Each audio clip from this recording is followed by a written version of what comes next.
हाँ मालिक। हाँ। अरे मालिक वो थोड़ा सा गलती हो गई। आज रविवार असल्यामुळे जरा उशिरापर्यंत झोपायचं म्हटलं तोपर्यंत या भावाने काहीतरी कांड केलं आणि सगळ्या झोपेचा सत्यानाश केला. आज सुट्टी म्हणून रूमची साफसफाई करायची होती. तोपर्यंत या भावाने ट्यूबलाईटची पाक वाट लावून टाकली.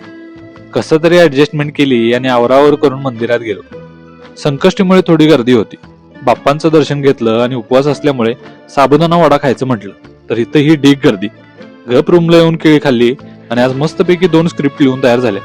दुपारी मेसला पोहोचलो तेव्हा मेसच्या मालकांची भेट झाली. थोडा वेळ गप्पा झाल्या आणि आज उपवासाची साबुदाणा खिचडी खाल्ली. संध्याकाळी शिंदे मामांचा स्पेशल चहा घेतला आणि प्रभू श्रीरामांच्या मंदिरात गेलो.